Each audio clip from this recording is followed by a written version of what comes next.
The day is Sunday, July the 4th, 2021. Not only is it a national holiday, but it's also a Sunday, meaning a lot of people are playing Apex because they have free time. Little do these people know, Apex is about to experience its biggest hack ever, and this hack will shut down the game in an embarrassing display. Before we talk about the hack though, let's talk about Respawn. Respawn are the developers of Apex Legends, but they released two hit games before Apex was even conceptualized, Titanfall 1 and Titanfall 2.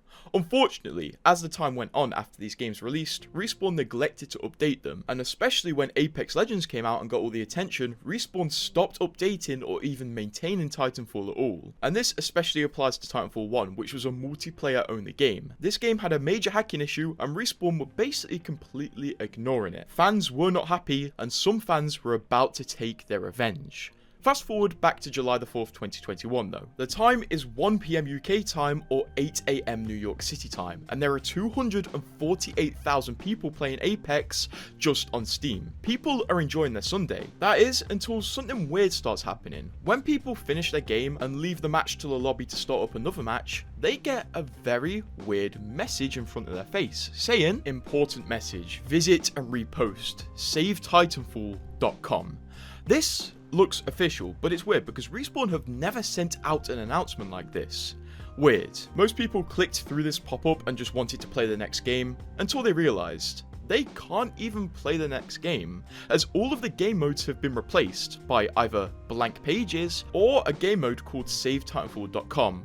Bruh, TF1 is being attacked, so is Apex. And when you try to press play on this mode, it would send you to the game mode select. You couldn't actually play the game, not even the firing range. The whole game was locked up with this simple message, savetitanfall.com. Bruh. Immediately, people weren't happy and realized the game was being hacked, and some people even realized that the game was essentially taken hostage by hackers, which is not a good look when you're one of the biggest games on Steam. The reaction to this hack was pretty interesting, to be honest, because a few people saw through the hack and the inability to play the game and did appreciate the message the hackers were trying to put across of, "Save my game, I care about it, so please save it." And others were extremely mad and just saw red because they wanted to play Apex on their day off. The issue was, this wouldn't be fixed quickly. The people who did this hack were very clever because they did it on a Sunday and a national holiday in the United States, meaning the game developers aren't going to be in work to fix this. They're either going to have to fix it on Monday and leave the game down for a whole day, or rush back to work from parties they're having or just simply spending time with family. In the meantime, while waiting for a fix, many people did decide to go to the Save Titanfall website to see what this was all about, considering it's all they could do. And because of the way the hack was presented, most people did assume this hack was done by savetitanfall.com, but it wasn't, as when you first went on savetitanfall.com after the hack was made active, there was a big banner at the top saying, "Important message, this website or the Discord servers listed below are in no way associated with the recent Apex Legends hack." And we know for a fact this is definitely true, first of all because the page was archived 2 hours before the hack went active and this banner wasn't at the top, and second of all, later on this website would publish a big document blaming a few people. But before we get onto that, what is this website about? Well, on the first page of the website, they do kind of explain what the Save Titanfall movement is about by saying Titanfall is a beloved franchise by many, and hacker issues have been on the rise. The Titanfall community has been begging for Respawn to fix this issue for over 3 years, but to no avail. Today, the game is still being sold while being completely unplayable. It's time we speak up, with encouragement below to spread the word, which I guess somebody took to heart. Under this section, there's a section called "What is this about?" and they say Titanfall 1 is currently unplayable on PC due to hackers using exploits that prevent the player being able to play the game. And at the time this was true. Before the hack, over the course of several months, I did try to play Titanfall 1 several times but simply couldn't because I would get insta-kicked out by a hacker who had locked the game down and Respawn wouldn't do anything. So basically the Save Titanfall hack was made because first of all, Respawn was still selling a product that was unplayable because of hackers literally kicking you out the game before you even get into a multiplayer lobby and refusing to fix it. The website does state that selling a game that does not work as advertised is fraud. And Save Titanfall did really have a heroic mission in mind, but unfortunately their image was kind of ruined by this hack because everyone immediately thought they were causing this hack. And it's such a shame because Titanfall 1 was such a great game and it was just completely killed by negligence and hackers. Respawn had made some tweets at some points promising to fix Titanfall 1, but it never got fixed. So clearly someone decided to take it into their own hands and hack Respawn's biggest game Apex. But reading the website didn't stop the hack. The hack was still online in the game, and it was annoying a lot of people. Over several hours, the hack spread to affect everybody, to the point where nobody could play Apex. It was not looking good. And what made it worse was how long it took Respawn to respond to this hack. We didn't get any official word from Respawn on what was happening to Apex until 9 PM UK time, which was 6 hours after the hack started. Their tweet said, "We are aware and actively investigating issues impacting Apex playlists that are preventing players from getting into matches." The thing is, you can't really get too mad at Respawn, because at the end of the day, the reason it took them so long to mobilize and talk about the issue and fix the issue is because nobody was in the office. The people who were called into the office to fix this weren't very happy, and this can be seen from the tweets made by developers after the situation. One tweet from one of the Respawn developers, Ryan K. Rigney, said, "The team has never stopped working on DDoS solutions and anti-cheat. It's a never-ending war of whack-a-mole. On the DDoS front, we will solve this. When we do, I promise you, it won't be because hackers made us aware by ruining a holiday.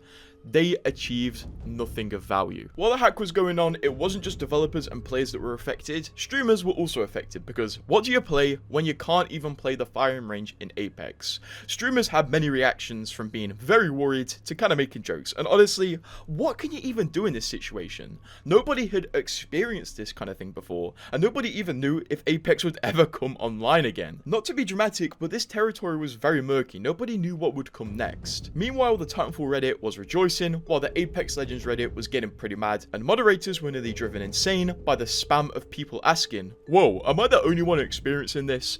No mate, everybody's experiencing it. So how long did this take to get fixed? How long was Apex completely locked? Well, going back to Respawn's original tweet where they acknowledged the issue, they slowly started updating this thread every hour with new updates. The first hour we got an update basically saying Respawn are continuing to investigate the issue. And then they said the team is continuing to work on a fix and testing solutions. The next tweet said they are testing a fix right now. The next tweet after that said we're continuing to validate a fix. And then they finally said, whole 12 hours after this hack started and locked everyone out of the game, we have published a server update targeted at solving the matchmaking issue, and we're optimistic. An hour after that, they confirmed the fix had worked. Apex is back, and you're safe to play it. This ordeal was insane, especially when you take a step back and think, has this happened to any other game? Has Fortnite or COD ever had the game completely locked by random hackers? No, this was an insane hack, and truly showed there were major security flaws within Apex. So that takes us to the blame game.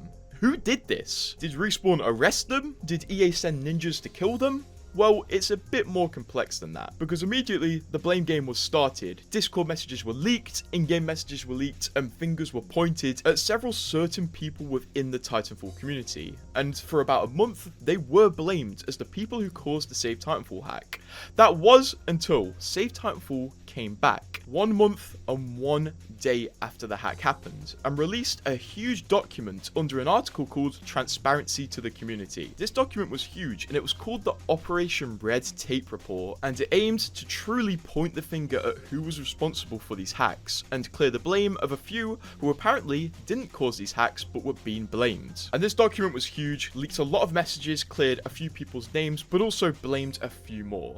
And to this day, it's still argued who should be blamed for the hack, and that's why I'm not going to name names, because I don't truly know the situation that unfolded, and I doubt anybody will, because there's so many parties saying, I didn't do it, they did it, or they did it, or they did it. But this transparency report wasn't perfect, and a lot of people weren't happy with it, and a lot of the evidence in this report was apparently false. So a second report was made, this time by Harmony TF, called Cutting Through the Red Tape, Response to the Transparency Report. A story of allegations so ridiculous that people have actually believed them. And once again, fingers were pointed, and some people were cleared. And this document was huge, I'll link it in the description, and truthfully, I don't know how much of this report is true, but if you're interested, go read it. To my understanding, without pointing fingers and naming names, this is how the Save Titanfall hack was achieved. It starts over in Titanfall 2, where a few people were tinkering with the files and found out with a certain file, if they change certain values in this file, it will apply to everybody game-wide and affect the game's lobby servers. And then because Titanfall 2 and Apex share a lot of the same tech,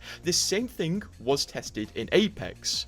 And it worked. So of course, when you're a Titanfall fan and you discover that you can mess with Apex's menus, you mess with Apex's menus to spread a message, the Save Titanfall message. Now that is just just the alleged story that I've heard. This is probably not true, and also there's a million more stories trying to outline how this hack happened, but basically, it was done by Titanfall fans who figured out while messing with the Titanfall files that they can mess with Apex as well. The effects of this hack were pretty wide. It made Respawn realize that they have to tighten up some of their security, so they did, but I don't think anybody was arrested or got in any real trouble for this. It seems most of the people who were blamed for the hack are still active on social media to this day, and Respawn never did announce that they took any action on this. The main action that they did take was they took Titanfall 1 off stores, so the game was no longer buyable, meaning they were no longer committing quote-unquote fraud by selling a game that doesn't work. This whole hack situation is very confusing because when it comes to the blame game, there were so many people blamed, and it was so long ago, it would just be ugly to bring up names these days. What's done is done, and there was so much drama surrounding this hack and the blame game, I'm not going to dig it back up. I just want to talk about how insane it was that hackers managed to shut down Apex for pretty much a whole day. At least after this hack took place, nothing insane would ever happen in Apex again regarding hacks. Oh god, it happened again, didn't it?